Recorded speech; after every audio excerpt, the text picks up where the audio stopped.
Est-ce que vous pensez que les femmes sont valorisées à leur juste valeur? C'est une question un petit peu... Clairement non. Clairement non. Clairement non. Ouais. Pourquoi?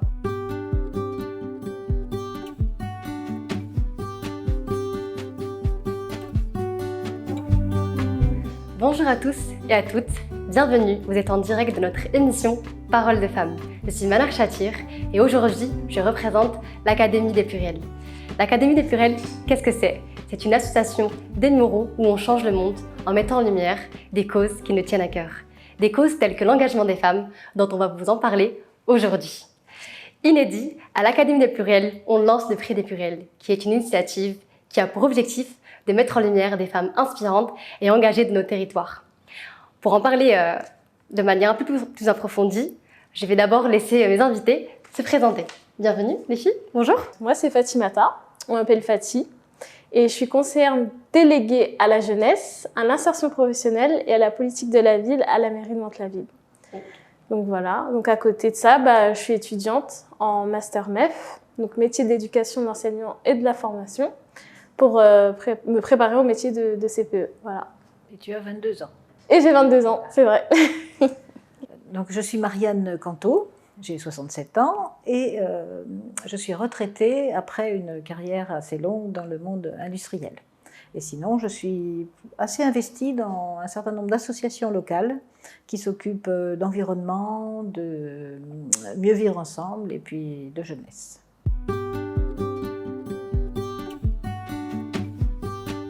Merci pour ces belles présentations. Donc on est là aujourd'hui, on est réunis pour parler d'engagement des femmes. Et pour commencer, la première partie, qu'est-ce que représente pour vous en 2022 l'engagement des femmes? Pour moi, l'engagement des femmes, c'est le fait de prendre position d'une cause, qu'elle soit politique, sociale, écologique, etc. C'est le fait de montrer qu'on a une voix, qu'on a une parole et qu'on veut se faire entendre. Et toi, Marianne? C'est parfaitement résumé, je pense exactement la même chose. Moi, ce que je me dis, c'est le fait de s'engager, en fait, c'est de se dire qu'est-ce que, à mon petit niveau, je peux faire pour, si possible, améliorer la vie collective, la vie avec les autres, ou dans l'endroit où je suis, par exemple. C'est un très beau résumé puisque ça me permet de rebondir sur la prochaine question. Comment vous incarnez à votre échelle l'engagement?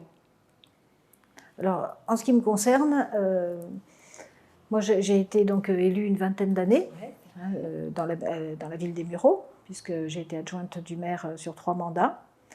Ça, c'est un sacré engagement. Je crois que Fatih le sait bien, puisqu'elle est élue depuis 2 ans déjà. Et puis sinon, je suis investie dans des associations, mais depuis très très longtemps. Vraiment, depuis que j'ai 15 ans, une quinzaine d'années, même avant. Et quel genre d'association dans laquelle tu es investie du coup? Alors en fait, si je remonte très loin, j'ai d'abord commencé par être scout. Et ça, c'est une philosophie de la vie qui marque durablement. Et puis ensuite, alors j'étais déléguée de classe. Ça commence souvent comme ça. C'est un début d'engagement. Voilà, Fatih aussi, ça ne m'étonne pas. Oui. Et puis ensuite, je me suis investie à TD Quart Monde. Parce qu'en fait, j'ai toujours été dans des associations autour de l'environnement, de la lutte contre la pauvreté, Amnesty International, TD Quart Monde, Médecins sans frontières, enfin des associations de ce type. Okay. Ouais. Et toi, Fatih? Eh ben moi, je m'engage au niveau politique, on va dire, même si j'ai un peu du mal avec avec ce mot. Mais oui, donc je suis conseillère déléguée à la mairie de Mantes-la-Ville, et donc en fait, moi, c'est de mettre en place tout ce qu'on a dit au niveau politique avec le maire à la mairie de Mantes-la-Ville, c'est-à-dire comment accompagner les jeunes, comment leur créer un réseau, comment tout simplement leur faire comprendre qu'ils ont leur place et que, enfin, on sait qu'ils sont là et que justement nous on est là pour les accompagner, pour les préparer en fait dans leur développement, tout type de développement. Et pour moi c'est vraiment important. Je pense que ça peut paraître très bizarre, mais j'ai l'impression que c'est une vocation dans le sens où j'ai toujours été touchée par le côté jeunesse. Ma formation, elle est au niveau le public concerné est le jeune, mais par exemple, en étant plus jeune, quand j'étais très investie dans les niveaux associatifs, c'était aussi pour les jeunes. Et je pense que vraiment, tout a un sens dans, on va dire, ma vie. Tout est lié à la jeunesse. Et je pense que j'ai toujours été, on va dire, à peu près engagée pour les jeunes, même en étant jeune. Donc l'engagement pour la jeunesse, c'est un petit peu inné, quoi. C'est ça. Super. Ça me permet aussi de bien rebondir sur l'autre question. Comment a débuté votre engagement? Et si vous pouvez nous raconter un petit peu l'histoire de l'engagement que vous aviez aujourd'hui. Comment il a débuté? Alors, moi, ça a commencé, on va dire, en 2014. Donc, il y a les élections municipales. Et en fait, moi, dans ma famille, on est très investis au niveau local, surtout au niveau associatif. Et donc, quand il y a les élections municipales, on s'intéresse, on s'implique davantage. Et donc, ce qui s'est passé, c'est qu'en 2014, on va dire, on a un maire qui est là, mais qui n'a pas vraiment la même politique, ou une politique pour la jeunesse. Et je l'ai un peu mal vécu en tant que jeune. Et donc, en fin 2019, on va dire que je suis amenée à rencontrer les bonnes personnes, dont le maire aujourd'hui, Monsieur Sami Damerji. Et du coup, je lui raconte, moi, mon vécu en tant que jeune à 14 ans qui, du jour au lendemain, se sent un peu seule à Mantes-la-Ville. Je lui explique comment on pourrait justement accompagner les jeunes. Et il m'invite à participer à ces préparations, toutes ces réunions avec le reste de l'équipe. Et un jour, petite anecdote, il m'appelle, il me dit « Bon, demain, tu viens, on va faire la présentation des listes électorales. » Et je n'oublierai jamais, il lit, il fait l'appel en fait. Il fait l'appel et il y a écrit 24 Fatimata Diop. Et du coup, je me dis c'est quoi ça? Du coup, j'ai pas trop compris. Et à la fin de la réunion, il me dit en fait, t'es élu. Je sais plus qui me le dit, mais sans te prévenir quoi. Oui, voilà. T'es sur la liste pour te Alors qu'en présenter. vrai, il y a eu tout un processus. Avant, on m'avait demandé ma pièce d'identité, mais enfin. Ah oui, ça t'avait pas frappé. J'avais pas pensé à ça. Et du coup, du jour au lendemain, je suis dans une liste, la liste d'union. Les élections se passent, et donc on a gagné. Et un jour, on se réunit encore une fois, et je vois qu'il y a écrit Fatimata Diop, élue à la jeunesse, à l'insertion professionnelle des jeunes et à la politique de la ville. Et du coup, depuis 2020, je suis conseillère déléguée, et j'apprends, on va dire, tous les jours. C'est-à-dire que je savais pas ce que c'était une élue, jusqu'à ce que je mette un pied à la mairie, que je commence à rencontrer des partenaires, que je vois des habitants m'interpeller. Et franchement, c'est une belle expérience. Et on t'avait pas demandé ton avis? Est-ce que Si, en fait, c'était très compliqué, mais t'avais pas mesuré. C'était tellement inné. Oui, voilà. C'était tellement inné. Moi, je voulais juste m'impliquer pour les... Et puis tu t'es retrouvée un peu plus propulsée. Oui. Parce que j'ai signé signé des papiers et tout. Voilà, que tu étais aussi bien mis en avant. Mais c'est vraiment par ton engagement de base qui a fait que du coup, ça a fait un peu plus d'écho et ça a découlé vers un poste vraiment engagé qui fait qu'elle puisse vraiment vivre pleinement son engagement. C'est trop cool. Okay. Et toi, Marianne? C'est amusant parce que moi, je retrouve un peu la même histoire et je pense que ça correspond à beaucoup de femmes qui pensent qu'elles veulent donner un coup de main mais qui ne veulent pas se mettre en avant. Moi, en fait, j'ai fait, comme j'ai dit, fait partie de l'association. Ici, comme j'ai 2 enfants, je me suis retrouvée parent d'élèves, je me suis occupée de sécurité routière, enfin bon. Et donc, j'étais dans la vie associative. Et en fait, quand le maire actuel se présentait, il se trouvait qu'on sortait du train en même temps parce qu'il prenait le train pour aller à Paris travailler, moi de même. Donc, on faisait un bout de route ensemble pour lui ensuite aller chez lui et moi chez moi. Et donc, je lui dis, si vous êtes élu, nous, avec mon mari, on donnera bien un coup de main. Moi, on est tout prêt. Moi, je suis prête à donner un coup de main. Je ne sais pas ce qu'on peut faire pour aider dans la ville. Enfin, bon, voilà. Il me dit, pour être élu, il faut déjà se présenter. Bon. Et sans que je comprenne bien ce qui se passait, je me suis retrouvée comme toi dans des réunions, voilà. Et j'avais dit, je veux bien, mais à la fin de la liste, parce que je ne me voyais pas élue, je pensais naïvement qu'il fallait faire partie d'un parti pour être élu. Il faut se reporter il y a plus de 20 ans, hein, dans mon cas.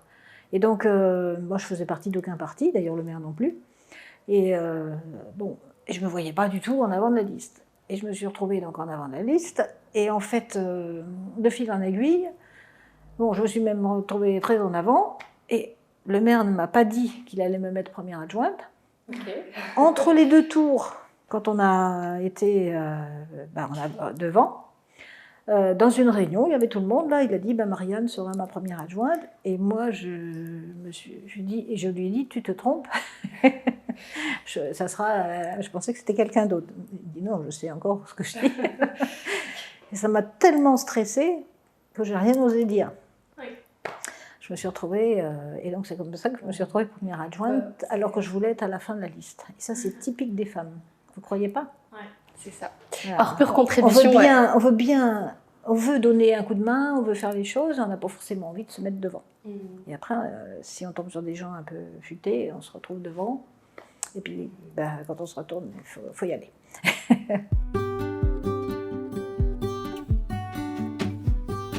Tu as parlé de valorisation, c'est très intéressant puisque j'aimerais avoir votre avis là-dessus pour la seconde partie de cet échange qui est super intéressant jusque-là. Selon vous, est-ce que vous pensez que les femmes aujourd'hui sont... est-ce que vous pensez que les femmes sont valorisées à leur juste valeur? C'est une question un petit peu... Clairement non. Clairement non. Clairement non? Pourquoi? Déjà, quand je réfléchis, moi je me dis, alors j'ai rien contre les hommes, ça je tiens à le préciser d'abord, hein. Mais, et je pense que justement on est moitié-moitié de la population et qu'on doit travailler ensemble, mais quand je regarde la société, alors il y a eu des gros progrès, hein, depuis mon enfance, depuis que j'ai l'âge de me poser ces questions-là, ça fait très longtemps que je m'intéresse au sujet, il y a eu des belles évolutions et on voit des femmes qui sont dans des postes importants, qui sont mises en valeur. Bon. Mais globalement, quand je regarde les métiers féminins, tous les métiers qui sont essentiels, on l'a vu pour les métiers de soins, les aides-soignantes, les institutrices, les personnes qui sont à la caisse des supermarchés, enfin, tous ces métiers-là, les personnes qui s'occupent des personnes âgées, métiers essentiels, c'est des métiers essentiels, ils ne sont pas payés, peu payés, et ils ne sont pas considérés, alors qu'ils sont essentiels. Alors qu'un trader qui va contribuer à faire écrouler l'économie ou faire perdre des sous à des catégories entières, faire fermer des usines, va être payé une fortune. Donc il n'y a pas besoin de se poser la question, ça se voit à l'œil nu. Toi, tu parles en termes monétaires du coup? En termes, le montant du salaire indique des choses. Quand tu as un bon salaire, il y a une valorisation sociale. Alors, pour moi, c'est pas que ça, la valorisation. Oui, bien sûr, hein. Mais c'est un axe en tout cas. C'est quand même tous les métiers essentiels où il y a beaucoup de femmes sont moins payés que les métiers où il y a des hommes. Enfin, je schématise, mais c'est ce que je constate. Hein. Donc ça, et je vois aussi que beaucoup de femmes tiennent des associations, tiennent la vie courante, s'occupent de la famille, le rôle des mamans, qui est encore très prégnant, les tâches ménagères, enfin, toute l'activité quotidienne de support de la société est beaucoup assurée par des femmes et peu valorisée. Voilà. Et toi, Fatih, qu'est-ce que tu en penses? Moi, tu vois, je le vois sous un autre angle. C'est-à-dire que je trouve que déjà la place de la femme, elle est encore à définir dans cette société. Et peu importe le rôle qu'on a, c'est-à-dire qu'on soit femme au foyer, qu'on soit enseignante, qu'on soit assistante sociale, qu'on soit députée, ministre ou encore, je sais pas moi, entrepreneur d'une grande filiale, on va devoir toujours faire plus et toujours devoir prouver en fait qu'on fait aussi bien que les hommes, même si on n'a rien contre les hommes, hein, attention. C'est un constat. Mais voilà. C'est pas automatique. Mais justement, c'est ces choses-là qui sont flagrantes, on va dire. Et c'est montrer en fait que on peut faire aussi bien et on est toujours obligé de faire plus. Et je trouve ça un peu dommage. Mais moi, je pense que peu importe le rôle qu'on a, je pense on doit toujours faire prouver. Un peu. On doit toujours prouver. Voilà, toujours prouver. De faire plus d'efforts, c'est ça. D'être plus compétent. Tout à fait. C'est vraiment le ressenti que vous avez aujourd'hui. Et donc, la question que je veux vous poser aujourd'hui, à ce niveau, comment faciliter la mise en lumière de ces femmes que vous dites très engagées ou dans le milieu associatif, que dans le milieu politique, qui sont chefs d'entreprise ou qui sont présidentes d'associations et qui font que du coup, elles sont support un peu de la société actuelle. Comment on les met en lumière? Moi, je pense que c'est vraiment déjà entre femmes, parce que c'est vrai qu'il y a des inégalités de genre, mais il y a aussi des inégalités entre femmes, et c'est important déjà de le valoriser déjà. Déjà le faire, du moins entre nous. L'esprit de sororité, c'est ça. De faire en sorte de s'entraider les unes aux autres. Ouais, c'est une belle approche. Et toi, Marianne, comment est-ce que tu penses qu'on peut faciliter cette mise en lumière? Je pense effectivement comme Fatih, parce que je pense qu'il faut que si nous, on ne se prend pas en charge en parlant de ce qui se fait, c'est pas forcément les autres qui vont le faire. Bon, sauf toujours pareil, cas particulier, mais c'est important qu'il y ait des initiatives, alors comme le prix des pluriels ou comme la mise en valeur, alors ça peut être dans le journal municipal, ça peut être la création d'une bourse particulière pour encourager les jeunes filles, ça peut être le fait de créer justement les conditions pour qu'elles soient mises en valeur dans telle et telle action.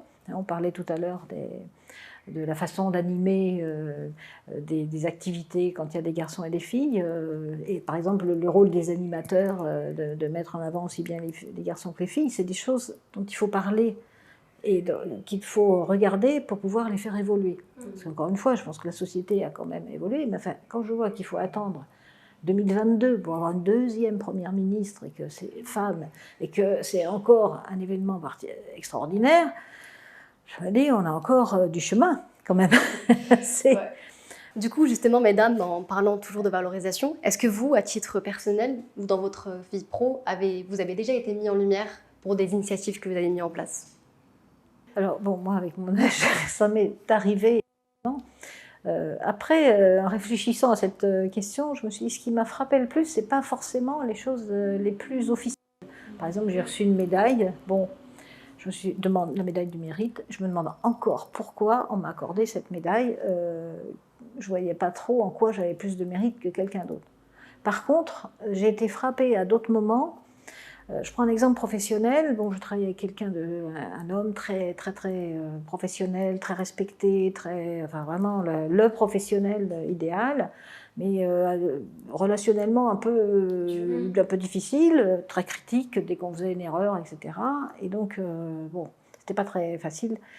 Et j'ai été très frappée quand j'ai changé de métier, qu'il y a eu le pot de départ. Il est venu me voir, il m'a pris à part et il m'a dit texto, je te remercie, tu m'as appris beaucoup de choses.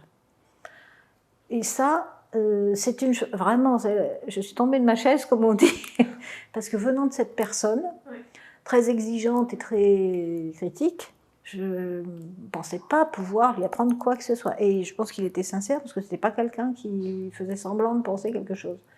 Et par exemple, ça m'est arrivé plusieurs fois, ce genre de choses, avec des gens qui étaient plutôt sur d'autres registres. Ça encourage, de fait, ça vient d'un endroit qu'on n'attend pas, et ça encourage parce que vous dites, bah quand même, j'ai réussi à travailler avec quelqu'un avec qui vraiment ça avait l'air très difficile. Et qui me dit à moi, qui est toute jeune et lui très ancien, très qualifié, bah finalement tu as fait quelque chose qui m'a intéressée. Vous voyez ce que je veux dire? Voilà. Et ça, des fois on a des retours comme ça, on s'y attend pas, et ça c'est encourageant. Merci Marianne. Et toi Fatih? Bah moi pour ma part, c'est un peu aussi comme toi, ça n'a pas été officiel. En réalité, c'est depuis que je suis élue. À chaque fois que je rencontre une nouvelle personne et que du coup au final il apprend que je suis élue, ou même au niveau politique, ils sont assez surpris. Ils me disent « Oh c'est bien, vous êtes jeune et vous êtes une élue. » Même moi tout à l'heure. Oui. Bravo, c'est bien, félicitations, il faut continuer. Ouais. Et c'est vrai que c'est très valorisant et c'est le coup de boost. C'est ce qui... parce que je ne vais pas vous mentir, c'est un peu compliqué des fois la politique. Surtout quand on est jeune, qu'on est étudiante à côté, qu'on doit gérer aussi sa vie sociale. Ça prend beaucoup de place et c'est vrai que ça nous aide un peu, ce genre de réflexion. C'est comme ça qu'on me valorise en tout cas. Merci mesdames. Maintenant, vous, si vous aviez l'occasion d'encourager un homme ou une femme qui vont regarder cette vidéo, quel est le message que vous aimeriez transmettre ? Moi déjà, ce que je dirais, c'est qu'il faut s'imposer, qu'il ne faut pas faut pas laisser les choses passer, faut pas hésiter à montrer qu'on a une voix, qu'on peut parler, qu'on a des causes qu'on défend, qu'on a un avis et que cet avis il est tout aussi important que les autres. Il faut pas hésiter et je suis sûre que ça va porter à ses fruits. Et toi, Marianne? Je suis tout à fait d'accord avec ça. On a tendance à dire aux gens, mais déjà, on peut faire des erreurs.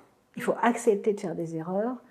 Moi, je dirais que du moment qu'on est sincère avec ce qu'on fait, ça passe. Parce que quand on est jeune élu, enfin, si je me replace il y a un certain nombre d'années, on se dit, bon, quand on est devant tout un groupe de gens qui ne sont pas forcément contents, qui réclament, on se dit, bon, est-ce que je vais être à la hauteur, etc. Mais si on est sincère, qu'on dit ce qu'on va faire et surtout qu'on le fait, et qu'après les gens ils voient qu'on a vraiment cette sincérité, qu'on est fiable, qu'on n'a pas dit je vais faire ça puis on a laissé tomber. Et si on se fait confiance et que bon, bah, si on a fait une erreur, bah, c'est pas grave, on fera mieux la prochaine fois, là on peut avancer.